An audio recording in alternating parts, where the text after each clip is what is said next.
Nosotros somos de MSU Energy y hoy el ingeniero Ricardo Fernández Bernengo, ingeniero industrial de la compañía, gerente comercial y de nuevos negocios, con ardua experiencia en renovables y otras energías, tanto en GNE y en ARSA, y hoy en nuestra compañía, nos va a hablar de la situación actual y futura del mercado eléctrico.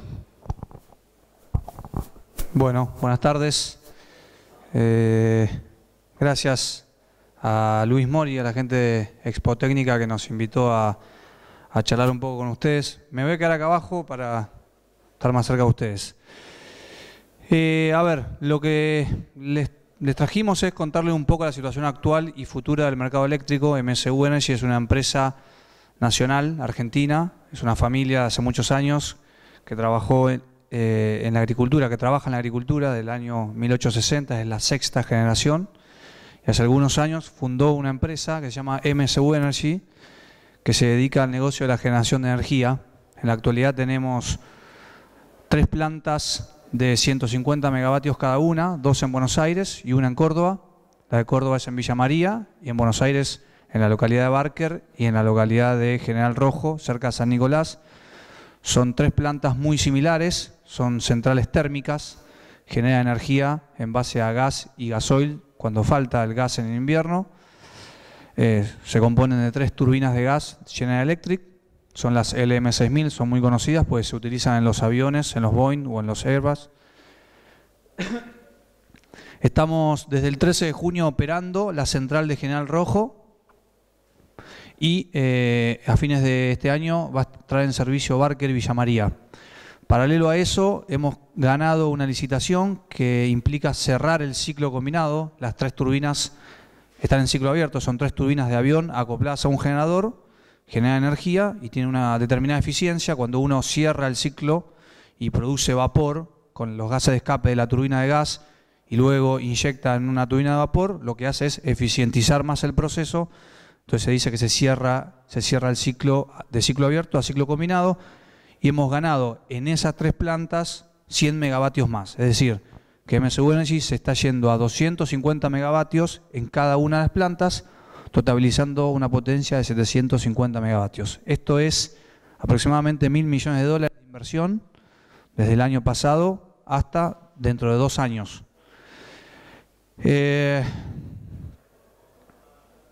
A ver, un poco lo que les traje hoy acá es comentarles un poco cómo está el mercado eléctrico, cuál es la situación actual del mercado eléctrico.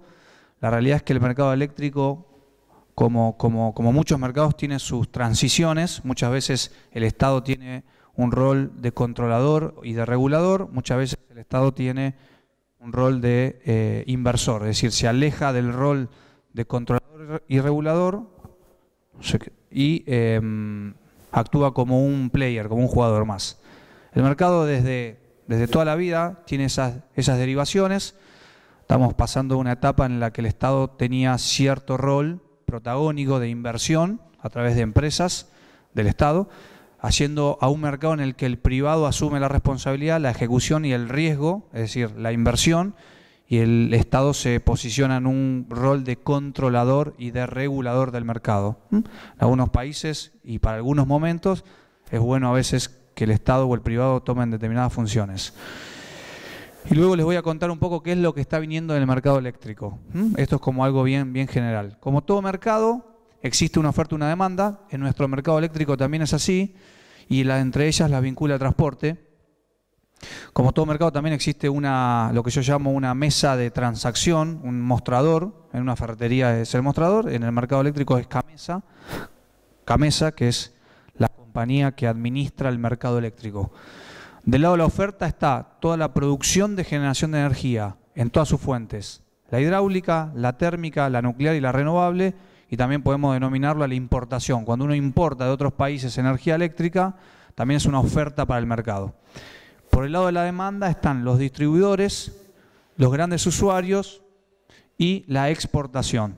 Los distribuidores son los que generalmente todos conocemos en nuestras casas, o si alguno tiene un comercio, es quien nos representa frente a la problemática de energía. Y el gran usuario son grandes empresas que consumen mucha energía y que no necesitan ningún intermediario en el medio. Toyota, Volkswagen, digamos, grandes empresas de producción que consumen y demandan mucha energía, entonces son referentes del mercado. Y también si uno exporta, ¿sí?, energía, en el caso de Argentina, ahora lo vamos a ver, pero es poca la exportación de energía eléctrica que tenemos muchísima más importación de energía que la expo. Existen dos modalidades de contratación en el mercado eléctrico. Una es el contrato entre contratos y otra es el spot. El spot, no sé si... Hola.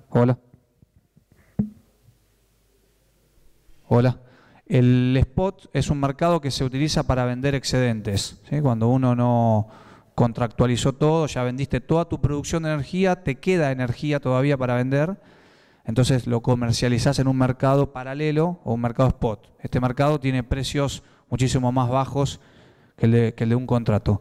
En la actualidad, nuestra matriz eléctrica a nivel nacional, o sea, en Argentina, el 2017, tiene una matriz en la que predominan las fuentes térmicas. Básicamente, digamos, a ver, acá no hay ninguna receta, siempre hay una diversificación de la matriz. Países como Brasil tienen muchísima proporción de hidráulica, entonces años que no llueven son años problemáticos. ¿Lo cambio o no? ¿Sí? ¿Se escucha bien? Okay. Y países como Uruguay, por ejemplo, que también tienen muchísimo hidráulico, por el caso de Salto Grande, también hay países donde se fomenta mucho el desarrollo de energías renovables.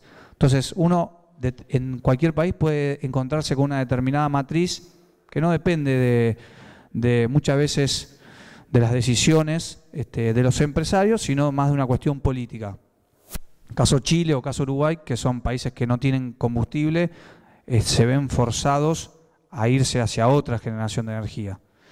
En el caso de Argentina, el 60% es térmico, es decir, quema gas y quema gasoil a través de varias alternativas.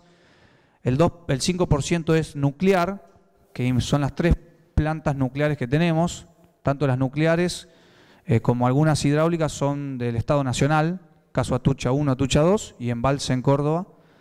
De renovable tenemos el 2%, ese renovable representa la generación de energía eólica, solar, que es fotovoltaica principalmente, la generación de energía biomasa y biogás, que es muy poco, y algunos pequeños proyectos hidráulicos de menor envergadura. Los grandes proyectos hidráulicos generalmente se lo asocian, digamos, como el impacto que tiene ambiental, carece a veces de alguna calificación renovable. En total tenemos 35.700 y un poco de más megavatios instalados en el país. Instalados significan que están instalados, pero que no necesariamente son disponibles. Si miramos la evolución de la potencia instalada, vemos que desde por lo menos del 2002 en adelante fue creciendo. La demanda de energía está muy ligada al PBI del país, o sea, al Producto Bruto Interno de nosotros, ¿no? O sea, está muy ligada a la actividad también industrial. Entonces, en momentos en los que el país no crece, naturalmente traccionado o no traccionado por la industria, la potencia también la van a ver de esa manera. O sea, va a crecer en los momentos en los que el país crezca. Lógicamente, ningún Estado va a contratar energía si no se está demandando. O el país no va a crecer o no tiene una proyección de crecimiento. En ese sentido, en los primeros años del gráfico hubo potencias que son constantes, como yo les decía, hidráulica, nuclear y demás. A partir del año 2008-2009, con la incorporación de NARSA como un player que transaccionaba energía entre la oferta y la demanda, empieza a crecer. También se instalan en el país o se prenden en el país centrales grandes, centrales de ciclo combinado, como son algunas que están en Santa Fe, en Bahía Blanca, en Campana. Son centrales grandes que se iniciaron por una deuda que el Estado tenía con los privados, se creó un fideicomiso y se instalaron esas plantas. Y después también crecieron los motores diéseles. Es decir, que en el momento en el que el país necesitaba crecer desde el punto de vista de la potencia, como resumen del gráfico, eso creció debido a la fuente térmica. O sea, no hay un salto hidráulico y no hay un salto renovable. Lo único que hay es un salto nuclear en los últimos 2 años. En el 2015 se prendió Atucha 2 y luego el acompañamiento de la demanda lo hizo la generación térmica. Hasta acá, digamos, lo que determina es que cuanto uno tiene combustible, o sea, tiene centrales térmicas, la potencia es más firme en relación a la renovable. ¿Por qué? Básicamente, cuando uno quisiera prender la turbina de gas o el motor, lo puede prender cuando quiera. En cambio, el sol o la renovable hay que esperar que haya viento, que haya sol, o en el caso de la hidráulica, que tenga agua. Entonces, todo es importante, cada uno tiene su característica.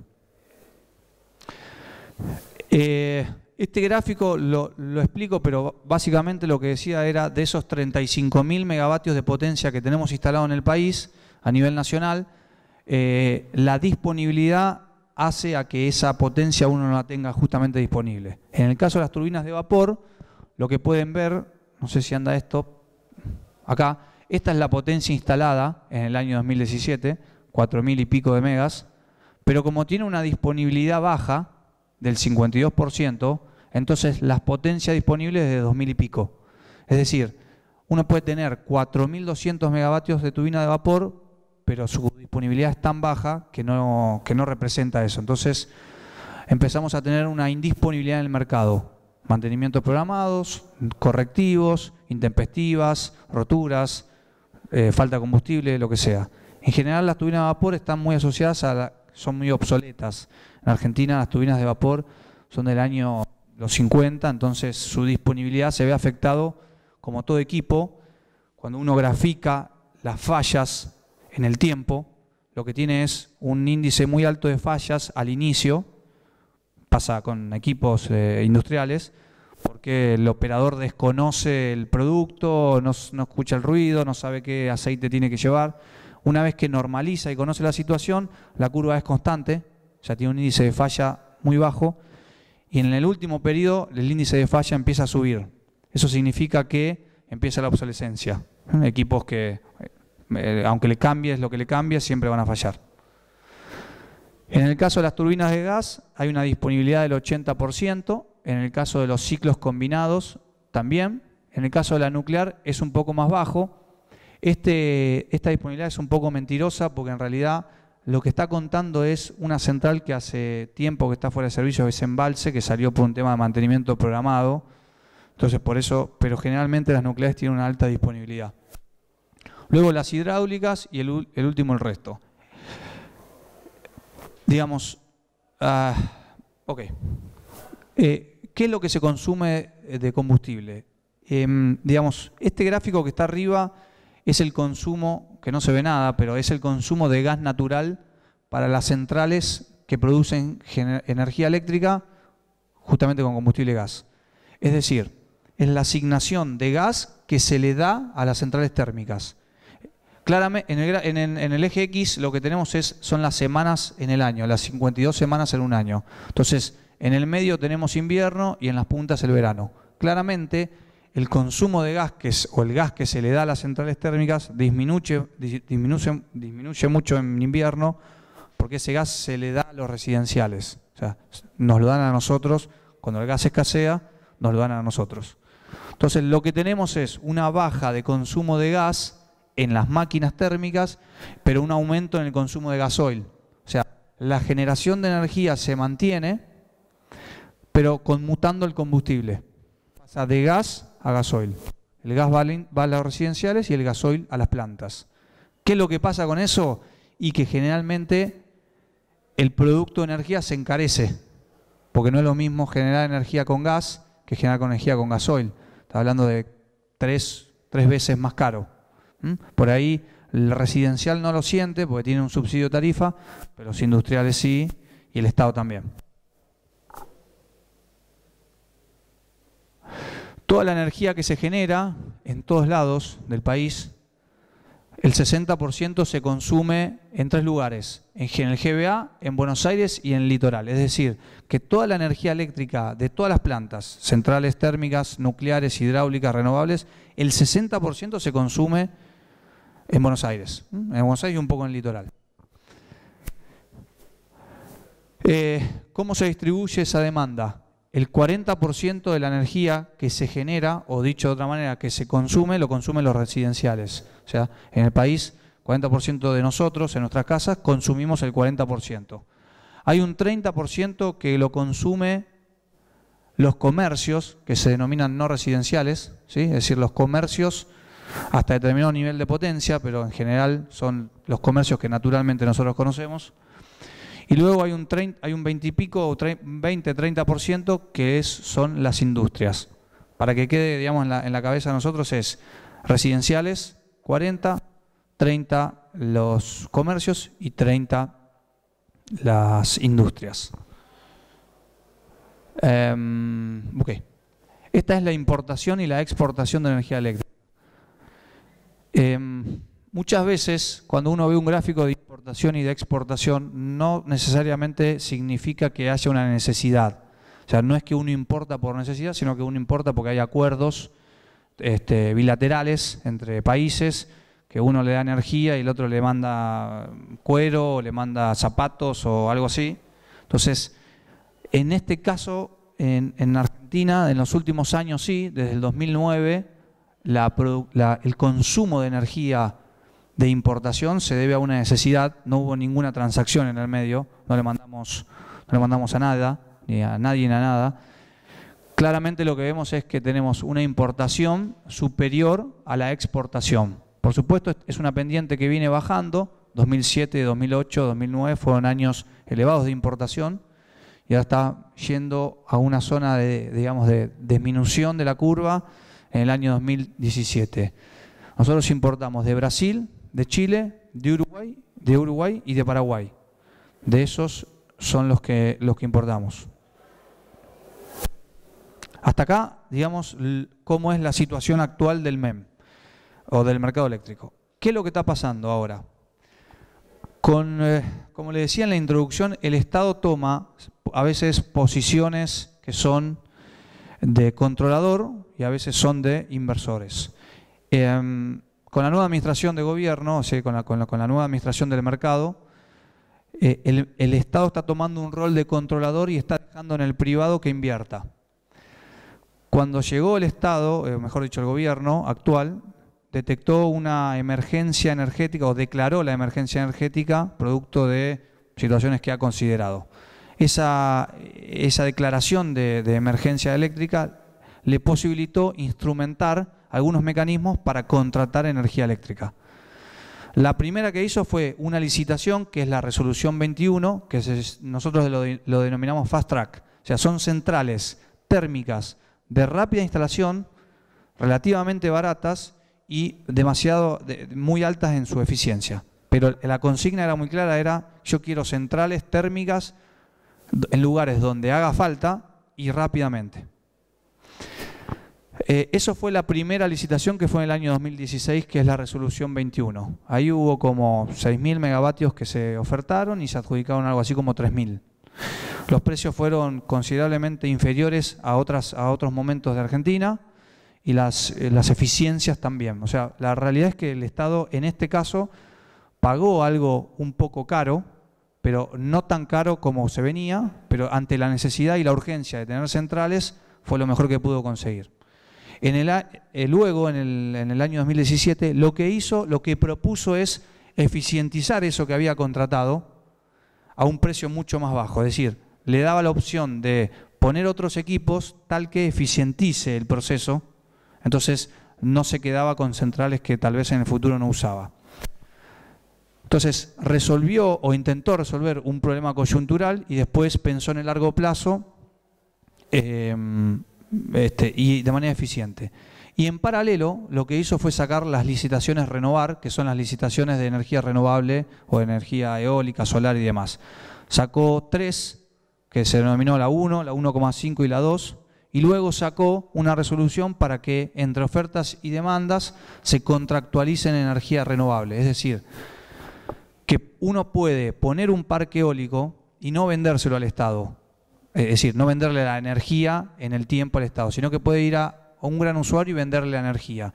Puedo agarrar yo, poner un parque solar, me cruzo a Volkswagen y le digo, te vendo la energía eléctrica y contractualizo con él, saco el riesgo Estado, saco el riesgo default, saco el riesgo que sea y me quedo con el privado y asumo los riesgos de un privado, ¿sí? Para muchos es una belleza porque ir a contractualizar energía a Toyota tiene como ciertas garantías.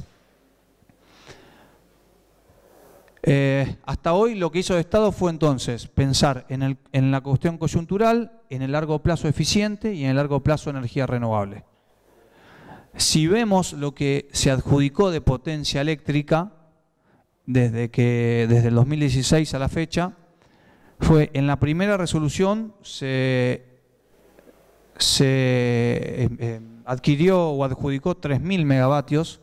Para que tenga una idea, digamos, de mercado, un mega es $1 millón de inversión, para que tenga una referencia general. Entonces 3.000 megas son 3.000 millones de dólares.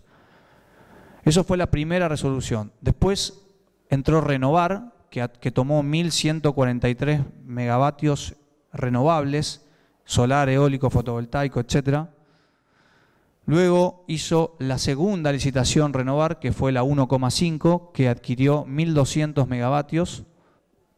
Luego hizo la resolución 287, que es la que eficientiza la resolución 21, suma 1.800, y justamente ahora, en noviembre, licitó 1.200 megavatios en la Renovar 2.0.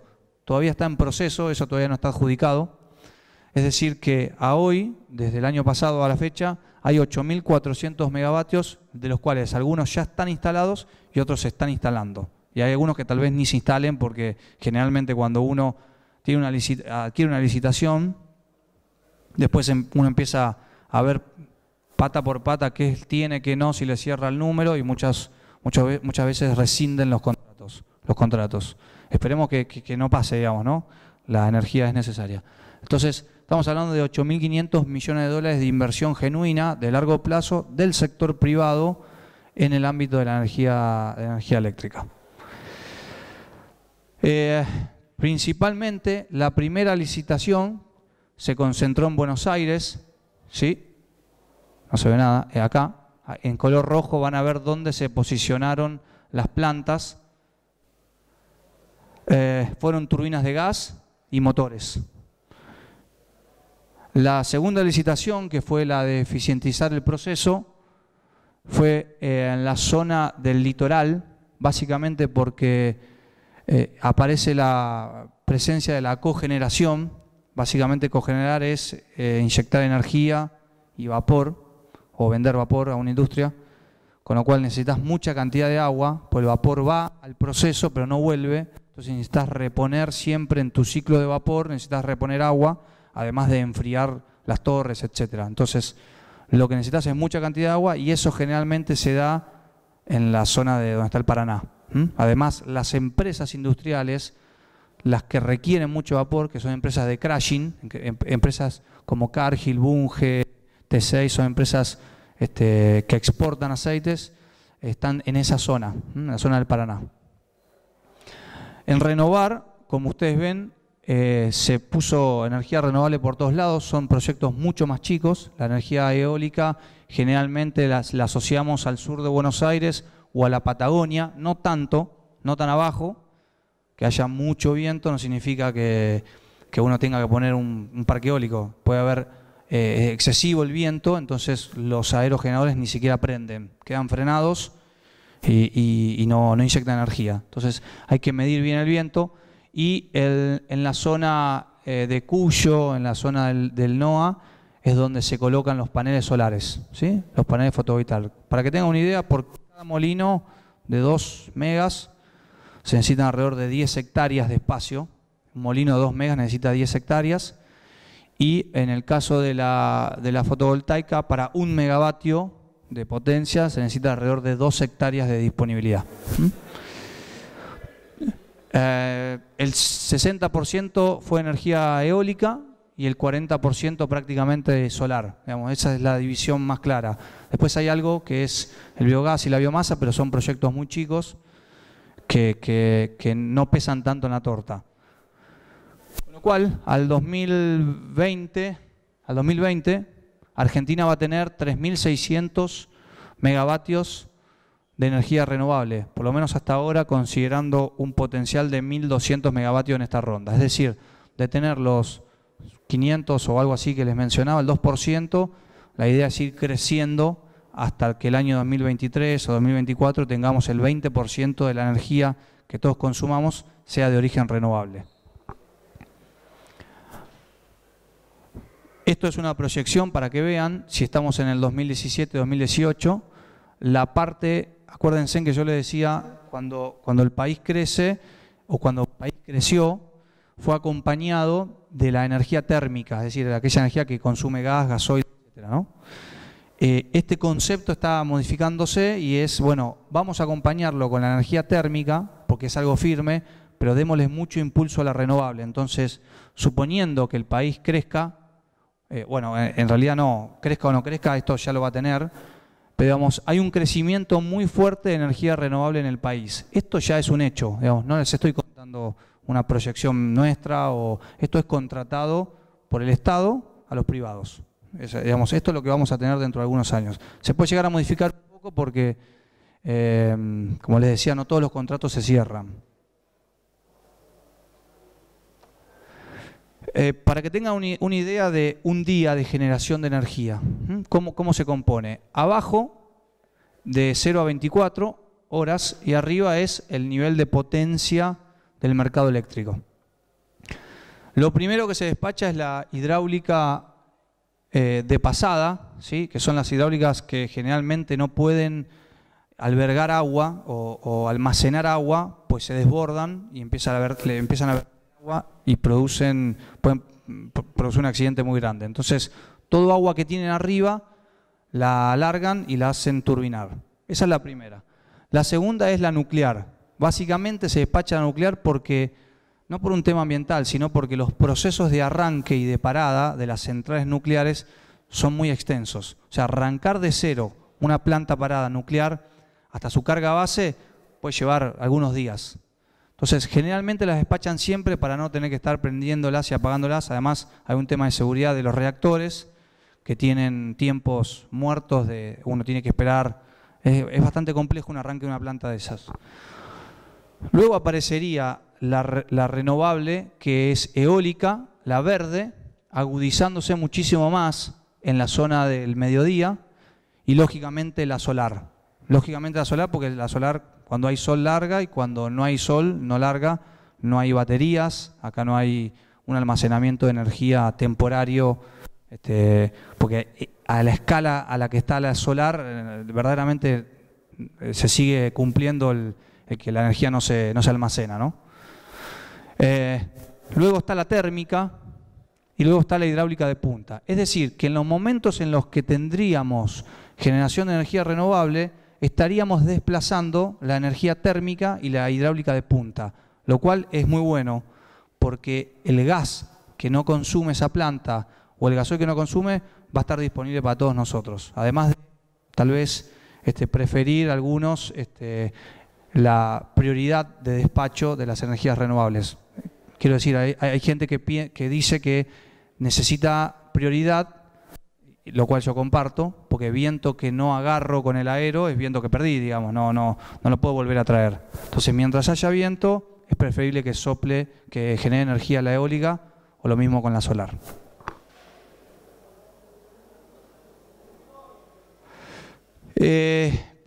Digamos, esto es bastante complejo, pero simplemente el mensaje del gráfico es, en el caso del precio de mercado eléctrico, cuando uno hace un precio monómico, que es juntar todos los costos o todos los precios que va componiendo el precio, lo empieza a segmentar, llega a un precio de $71 el megavatio hora. Esto es un precio más industrial que de residencial, ¿sí? Es un precio que lo compone el combustible, tanto gas como alternativo, y luego un pago de potencia y un pago de energía. Lo que quiero decir es, evidentemente, el precio de la energía en el mercado eléctrico es muy impulsado por los combustibles, sobre todo por el combustible alternativo, que en muchos países no es necesario. Entonces, nos encontramos con un precio industrial impulsado por el combustible y con un potencial precio en el futuro que va a descender o debería empezar a descender producto de la incorporación de las energías renovables. Entonces, cuando uno piensa en el largo plazo, para las industrias hablo, si quieren podemos hacer un punto aparte para el residencial, porque me van a decir, el precio subió de energía. Lo que pasó es que se retiró el subsidio, nos lo retiraron a nosotros, entonces nuestro precio subió, pero el precio de mercado sigue siendo el mismo.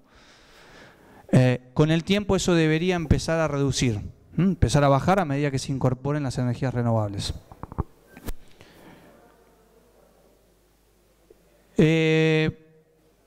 Hago simplemente una mención sobre la etapa de energía renovable. Voy a agarrar un poco de agua, perdón.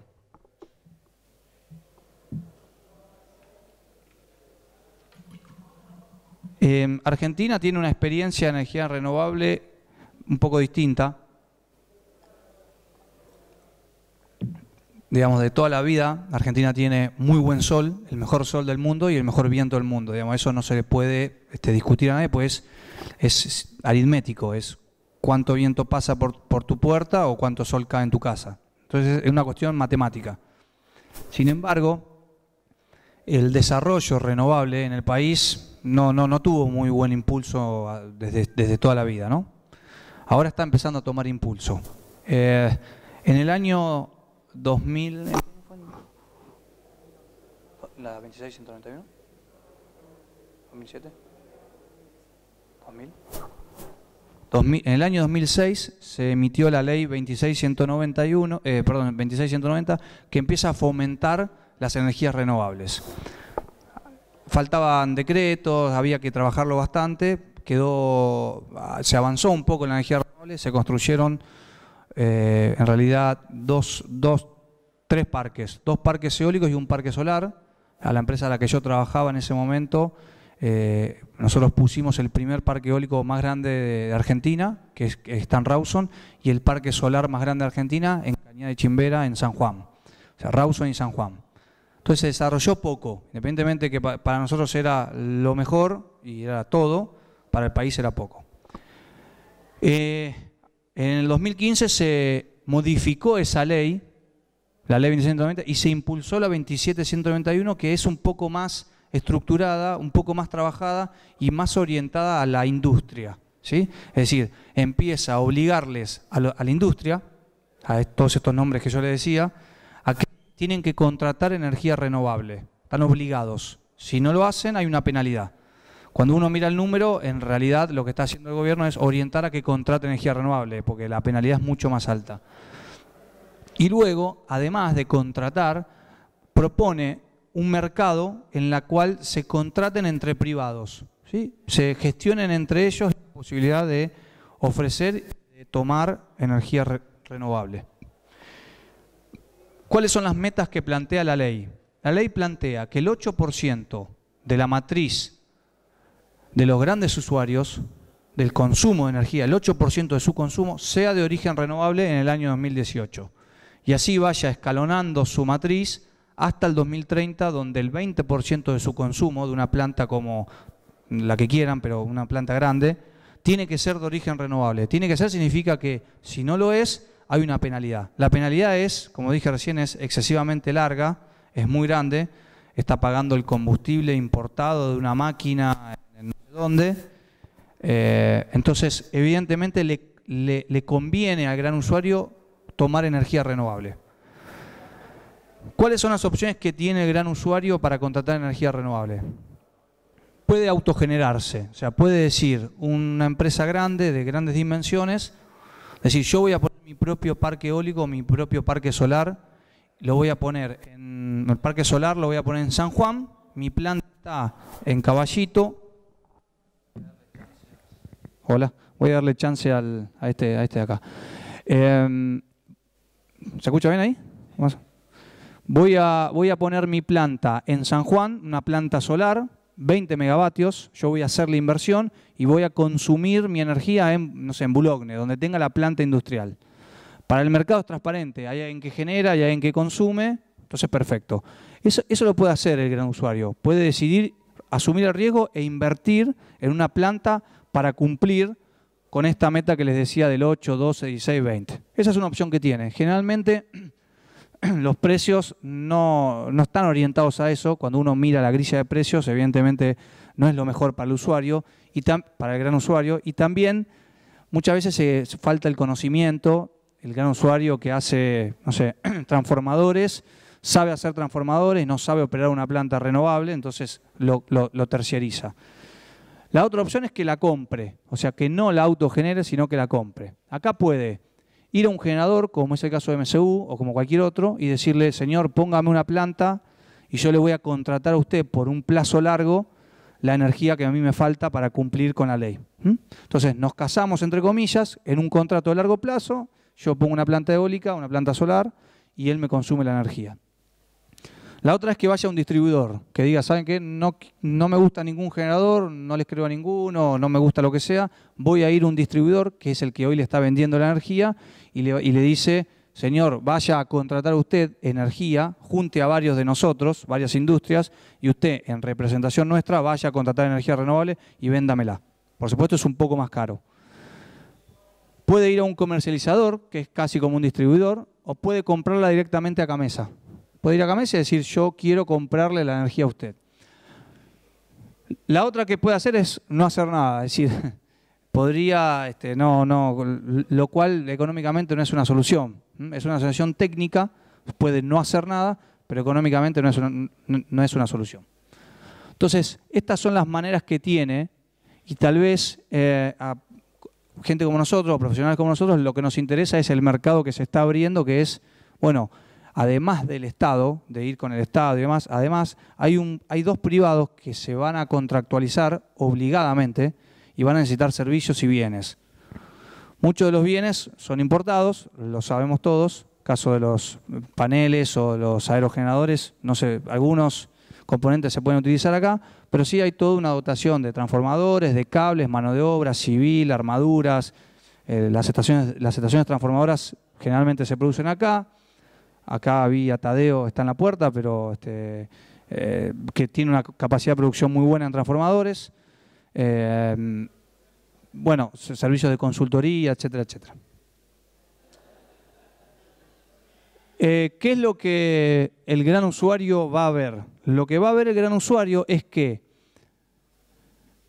si elige todas las opciones menos la de contratarlo al generador, y esto no tiene que ver con MSU, tiene que ver con cómo está armada la reglamentación. Si elige eso, va a pagar un precio de energía que es superior al que puede llegar a tener si contrata a un privado. O sea, digamos en conclusión, el gran usuario tiene o le conviene ir a un generador y negociar un precio de 15 años de energía renovable, pues le va a salir mucho más barato. Digamos, es un poco el resumen de la normativa. Conclusiones, ya estoy. El mercado está aumentando su potencia instalada desde otra perspectiva. Acompaña, digamos, antes la térmica era la planta que por defecto necesitábamos y hoy eso se está modificando. Y si no lo entendemos, lo que vamos a hacer va a ser retrasar la proyección de energía renovable en el tiempo, algo que tiene sus cosas buenas y sus cosas malas. Pero el mercado está creciendo en su potencia en términos renovables. La potencia firme la da la térmica, la da la turbina de gas, la da el motor. ¿Por qué es necesario? ¿Por qué es necesario que se complementen? Porque cuando todos llegamos a casa y a las 7 de la tarde prendemos el aire acondicionado, lo que queremos es que el aire esté prendido o que la heladera esté funcionando. Y eso no hay otra manera que tenerlo con la energía térmica. Podemos tenerlo con energía renovable o eólica o solar siempre que esté soplando el viento o siempre que haya sol. Entonces, las dos son un complemento. ¿Cómo funciona esto? La energía renovable primero, y cuando no puede dar la energía renovable, entra la energía térmica. ¿Sí? Entonces, reducimos consumo de gas, consumo de gasoil, emisiones, etcétera, etcétera. Las barreras de entrada son menos visibles. Esto es una conclusión del mercado replicada en MSU. MSU es una empresa que hace varios años quería entrar en el mercado eléctrico, no tuvo la suerte. Las barreras de entrada cuando uno es nuevo es muy difícil, a veces ingresar a un mercado. Si hay algunos tecnólogos acá o proveedores de equipos, lo deben saber. Atrapar a un cliente por primera vez es sumamente complicado, y más cuando en este mercado es tan grande que intervienen otros actores, es complicado. La inversión la empieza a ejecutar el privado, es un cambio de paradigma también, de una situación en la que el Estado invertía a la que el privado invertía. Tiene que haber primero un periodo de transición, un periodo de nueva reglamentación, y después tiene que ver si a todos como sociedad nos interesa o no, o debe haber un mix, ¿sí? Yo siempre digo que zapatero a su zapato, digamos, el Estado hace cosas muy buenas y de las que es bueno tiene que hacerlo y tiene que ejecutarlas, y el privado hace cosas buenas y de las que hace bien tiene que seguir haciéndolas, ¿sí? No, si se empiezan a cruzar, por lo menos desde mi opinión personal, tenemos un problema. Pasa mucho con los tecnólogos cuando empiezan a hacer el EPC, la ingeniería, la procura y la construcción, y no le dejan al constructor verdaderamente hacer la construcción. Y el constructor le dice, vos vendé los equipos, vendeme el transformador y déjame que yo construya. Generalmente los tecnólogos hacen eso cuando el mercado es muy chico. Lo que hacen es quieren vender todo en llave en mano. Entonces empiezan a destruir, entre comillas, pero bueno, entre comillas, pero es así, empiezan a perjudicar a las pequeñas, medianas o a las empresas chicas. Un gran fomento de energía renovable, lo vimos, la experiencia hasta el 2000 y pico, y desde el 2000 y pico para en adelante, ¿qué es lo que pasa? Hay que ver cómo termina esta película de renovable, porque todo lo que le comenté hoy es contratos que se firmaron. O sea, no hay todavía, hay muy poquito, pero en líneas generales no hay ninguna planta andando de todas las que le conté renovable. O sea, el privado tiene que empezar a invertir, ahora que ganó el contrato, y desarrollar todo eso. Tiene 1 año, 2 años, 3 años, lo tiene que hacer, lo tiene que construir. La idea está bárbara, pero hay que ejecutarla. Y eso es, si digamos, que vaya todo bien, que el coreano no apriete el botón y mande un cohete a no sé dónde, y entonces el tema es otro. Aceptación de contratos de energía renovable entre privados, oferta y demanda. Esto sí es algo nuevo. Esto es lo que le comentaba, que entre privados, entre generador, oferta y demanda, se contractualicen, ¿sí? Empiezan a aparecer los contratos de largo plazo que dan previsibilidad al inversor. Cuando uno tiene contratos de corto plazo para este tipo de inversiones, que son inversiones verdaderamente muy grandes, es capital intensivo netamente, entonces lo que quiere es contratos de largo plazo para recuperar esa inversión. Pasa que en Argentina hablar de largo plazo es como complicado. El inversor quiere contrato de largo plazo, pero cuando lo sitúa en Argentina dice, y cada 10 años tenemos un problema, entonces quiero 9, entonces uno no sabe si quiere 20 años o quiere 9. Y luego lo que le mencionaba con respecto a los precios, que hay un equilibrio entre costo y precio del mercado, que en el mercado industrial, si quieren, se empieza a ver. Es decir, el costo que a mí me significa producir energía eléctrica, me lo están empezando a pagar la demanda. Me lo está empezando a pagar el industrial y me lo están pasando a pagar el residencial. Todavía el residencial no, pero digamos, como mencionaba, por un tema de subsidio. Pero eso es un poco el concepto. Mercados que se equilibren económicamente y que puedan subsistir sin subsidios, que puedan funcionar en el mundo, sucede así. Digamos, no tiene por qué salir la sociedad o nosotros a bancar un mercado que exista. Bueno, no sé si tienen alguna pregunta. Me imagino que si es no, tenemos un problema, pero no sé si alguno quiere preguntar algo abiertamente. Digamos, sí.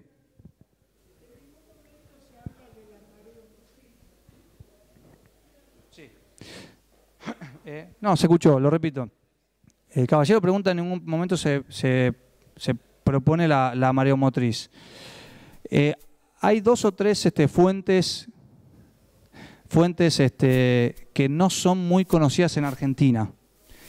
Una es la mareomotriz. Es decir, la mareomotriz, ¿qué significa? Es utilizar la fuerza del mar, que pueden ser las olas, para producir energía eléctrica. Muchas veces las olas, cuando rompen o cuando generan sus olas, generan presiones, que eso puede empujar un émbolo o un pistón y consecuentemente impulsar una generación de energía. la escala de la mareomotriz en el mundo es muy chica. O sea, se utiliza para, por ahí la gente me puede ayudar ustedes, se utilizan las balsas en el medio del mar para que genere constantemente energía y la iluminación de la balsa. Hay un pequeño pistón que con la presión de la ola empuja un dínamo, que es el dínamo de la bici, que todos alguna vez, bueno, por lo menos yo no, pero mi viejo seguro, prendía y apagaba.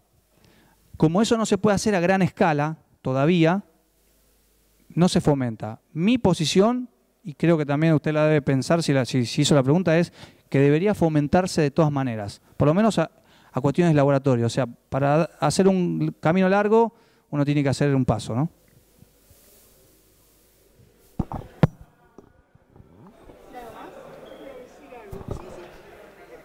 Hola. Ya hace muchos años, alguna vez leí que en Europa habían construido, aprovechando la marea, pero pienso que era otro sistema. Se me ocurre, no tengo detalles, se me ocurre que embalsan el agua cuando sube y luego por turbina, como si la hacen funcionar. Puede ser. Creo que en Francia, me parece. La que conozco de mareomotriz es utilizar la fuerza de, digamos, la ola tiene un pico y un valle. En el medio, si uno pone una cápsula y la ola sube, lo que hace es generarle presión al aire que está entre la ola y el tacho, digamos, ¿no? Eso empuja un émbolo, el émbolo un dínamo tal vez haya otras formas, puede ser. Le debo la respuesta. ¿Qué tal? Buenas tardes. Te quería hacer dos preguntas sobre el tema de cogeneración que vos comentaste, si acá en Mar del Plata sería apropiado esa utilización, y si no, ¿cuál es la alternativa para las industrias de Mar del Plata para reducir ese 8% que vos comentabas que tienen que reducir ellos para que no le cobren 3 veces lo que están gastando hoy? ¿Cuál sería la alternativa apropiada a tu entender? Está muy buena la pregunta, ¿eh?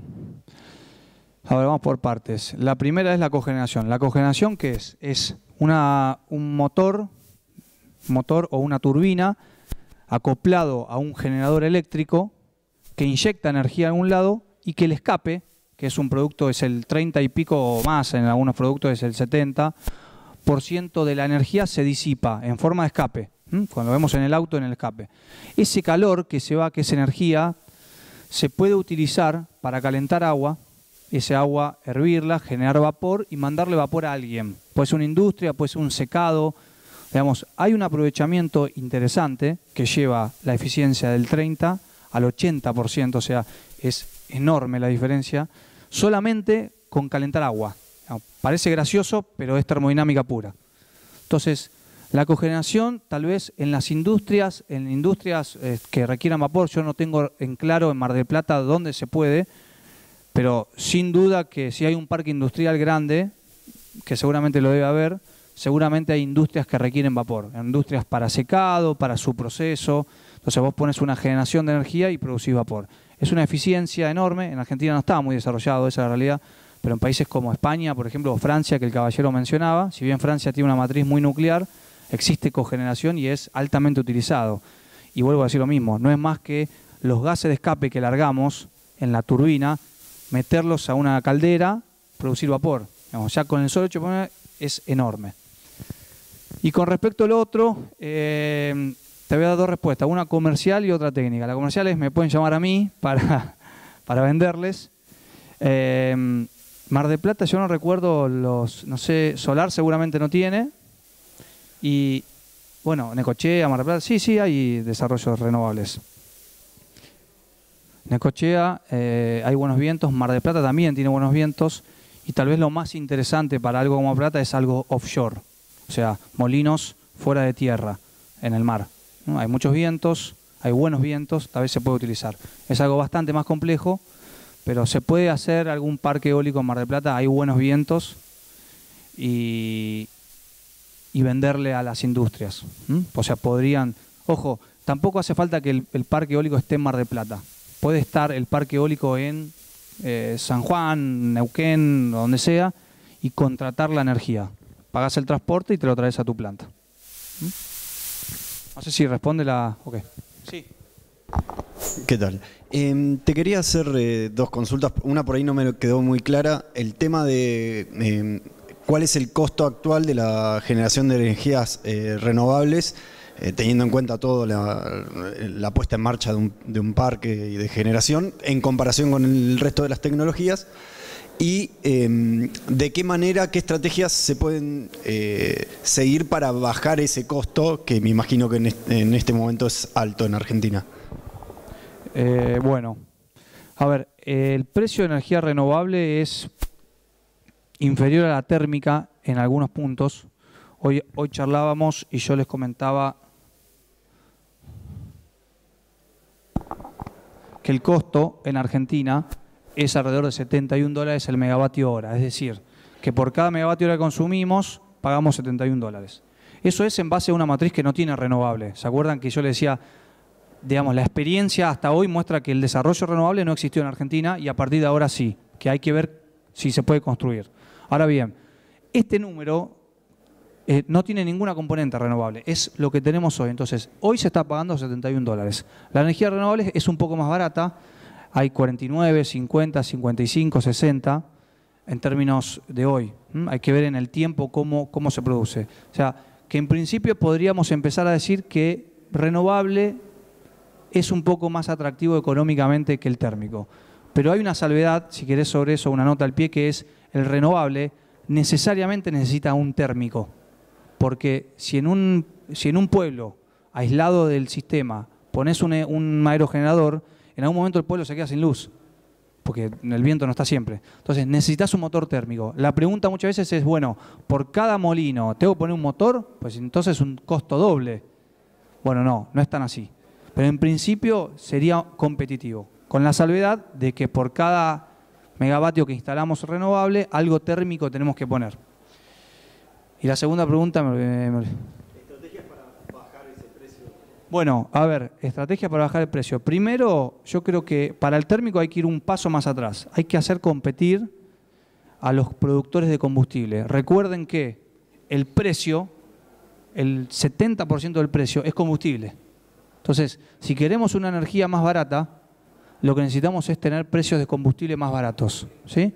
¿Y eso qué significa? Tal vez significa liberar mucho más el mercado del gas y el gasoil y empezar a competir verdaderamente, ¿sí? Esa ya es más una opinión personal. Cuando vos haces competir al mercado, lo que haces es bajar precio. Compiten y bajan precio. Argentina está en un camino, si miramos, digamos, está en un camino de descenso de gas. La explotación de Vaca Muerta, que aunque muchos de nosotros tal vez nos parece utópico, realmente es así. Digamos, hay una inversión muy genuina que está sucediendo en este momento en Vaca Muerta de muchas empresas petroleras que están desarrollando el shale gas y el tight gas, ¿sí? Entonces, eso es una realidad. Este año, ustedes habrán visto, fue un año bastante raro, no hubo temperaturas muy bajas, pero sin embargo hubo muchísimo gas en Argentina. Tal vez lo que empieza a pasar lo de la energía eléctrica. Lo que empieza a pasar es el transporte y la distribución. Energía tenemos, pero no, Edenor y qué sé yo empiezan a tener sus problemas. Entonces, creo que un primer punto es trabajar en la parte de combustible. Luego, el azul es lo que, si querés, se llama devolución de capital. Es lo que yo le tengo que devolver a quien me prestó el dinero. Que lo tengo que cobrar porque si no, no lo puedo hacer. Es un poco más bajo, pero se puede hacer. Recordemos que Argentina tiene tasas de financiamiento que no son muy bajas. O sea, en referencia a otros países tenemos tasas de financiamiento muy altas. Entonces, si el costo de capital, si el costo de la inversión es alta, necesariamente se lo voy a trasladar al usuario. O sea, necesito trasladarse. Entonces, países como Perú, que se financian al 4%, y nosotros que nos financiamos al 8, 9%, y hay que trabajar ahí. No soy un especialista en la parte de entiendo que tiene que ver con la credibilidad en el mercado, con la credibilidad en el país, y con proyecciones económicas, con, no sé, digamos, ahí hago un poquito de agua. Y la última parte, que es el 12, es el costo de operar y mantener. Operar y mantener son repuestos y la parte de operar es la mano de obra de nosotros, o sea, el costo del servicio de la mano de obra. Entonces, tal vez también habríamos que trabajar acá sobre la parte de servicios y la parte de operación. Debe ser poco, pero bueno, digamos, cuando uno va a eficientizar tiene que mirar todo, ¿no? No puede. No sé si te pone bien la respuesta. Esperamos le haya gustado.